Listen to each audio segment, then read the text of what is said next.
Charlotte, North Carolina is the latest city to be targeted by the Trump administration as part of its crackdown on undocumented immigrants. Our William Brangham has more on how local officials are responding to Border Patrol agents on the city's streets.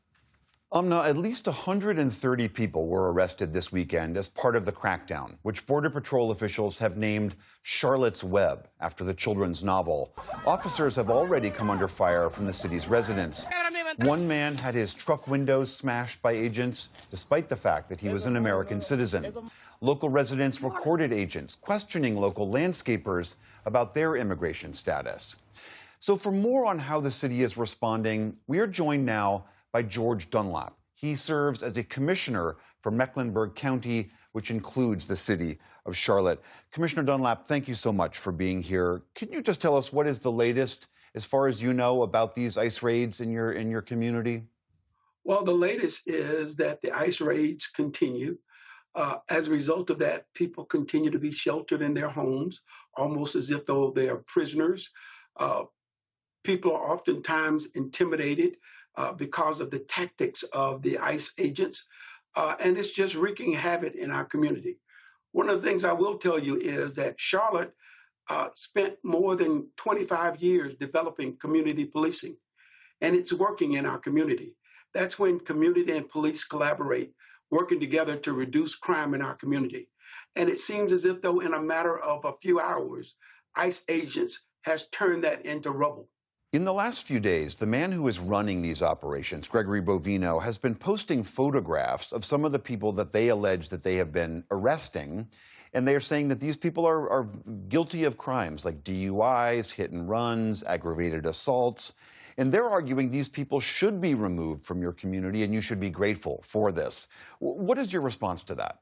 Well, my thought is that if Border Patrol ICE agents were doing their jobs, they would be at the border, stopping people from crossing as they suggested that they would do.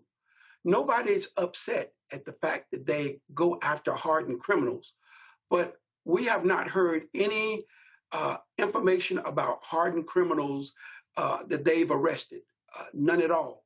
I just can't help but believe that they're here to wreak havoc on the community, to divide families.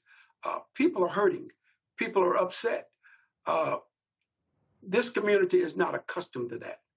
Out of respect, I think they owe the community leaders an opportunity to engage and have conversation. If they really, really wanted to reduce crime in our community, then they should have a target focus and at least let us know what it is that they're trying to do. It's possible that they could get help if they really wanted to go after hardened criminals, but that's not what they're doing.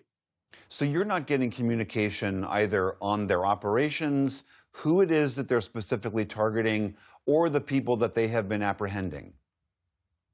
None at all.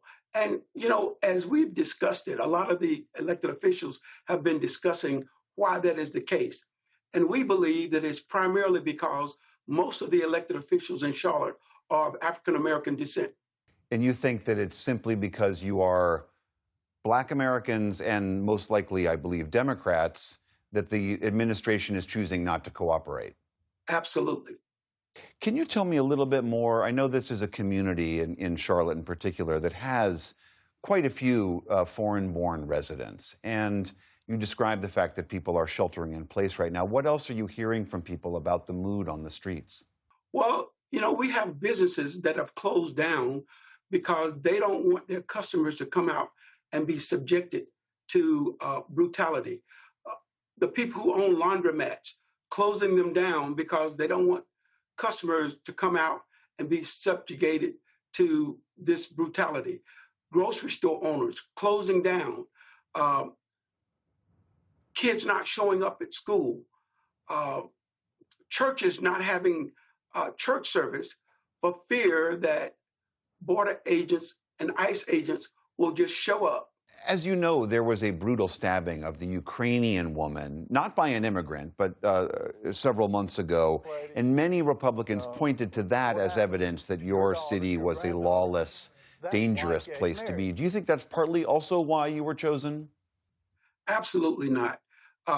Crimes of that nature happen all across this country every day. That was an unfortunate situation where a person who had mental illness committed that act. You can't say that that represents our community.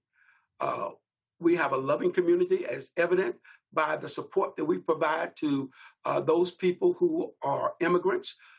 They are part of the fabric of our community. They are part of our economic engine. So no, I wouldn't suggest that that's true at all. But you don't think that that was an excuse that was used to then send these agents? That may be the excuse. That may be the excuse that they use, but I would say that's invalid. All right, Commissioner George Dunlap, thank you so much for being here. We really appreciate you taking the time. Well, thank you.